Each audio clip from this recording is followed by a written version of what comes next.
long-term treatment, yes, involves abstinence, and in the beginning a person might need to go on opioid replacement, or for alcohol they would go on another medication to help treat that with the short-term withdrawal syndromes associated with it. With the other drugs of abuse, they don't need to really get on any form of medication.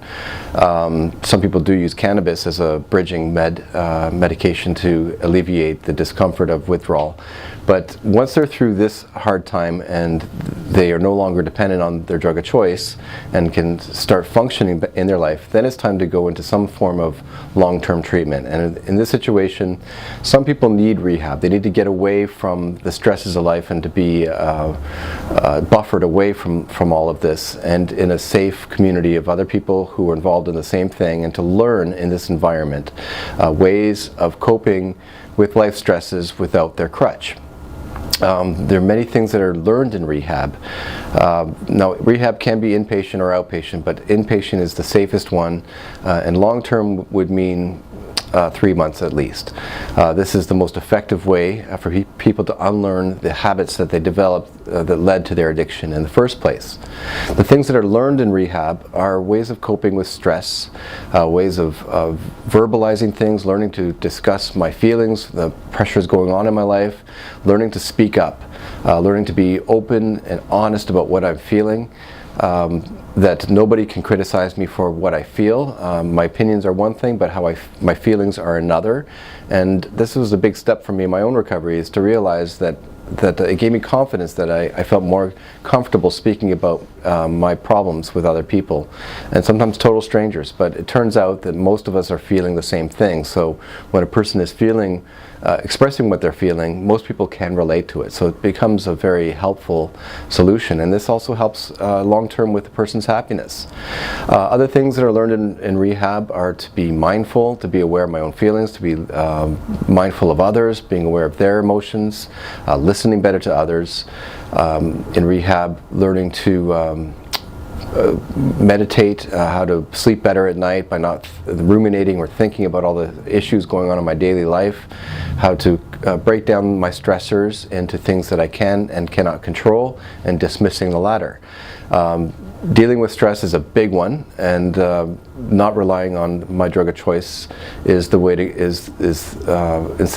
not relying on my drug of choice and instead using the tools that I learned in rehab is how the best way to go in this situation. So coping with stress, breaking it down into what I can and cannot control, dismissing the latter, and then listing out the problems I have and focusing on one problem at a time. Other things are to enjoy things in life, to have some balance in life, to engage in recreational activities or entertaining activities. Being involved with other people is another one.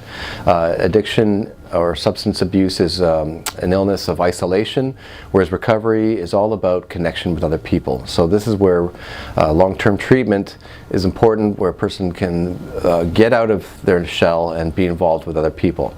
Once they're discharged from a rehab, or even if they never went to an inpatient, if they're on outpatient treatment, or even if it's not even treatment at all, it's important that a person gets connected with other people, and this can be with peer help groups like 12-step meetings, or rational recovery, or smart recovery. Getting involved in community activities, volunteering, for example. These are important things to ensure an enduring recovery. Another thing is that I have one-on-one time with my own addiction medicine doctor. I spend once a month with him. Earlier on in my recovery, it would be more like twice a month.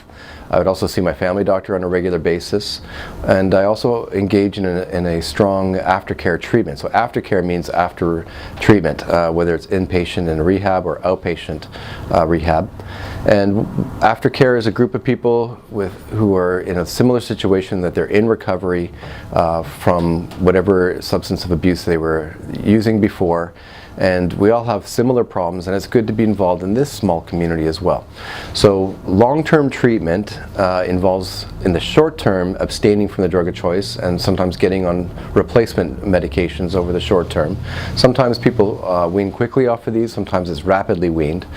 Slow wean is probably the best thing for most people. This is a gentle wean off the drug of choice.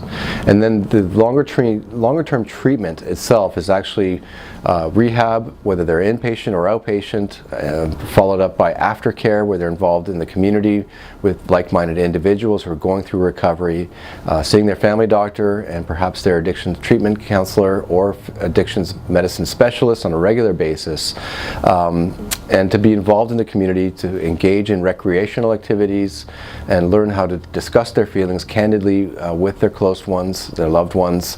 These are the things that help ensure an enduring recovery.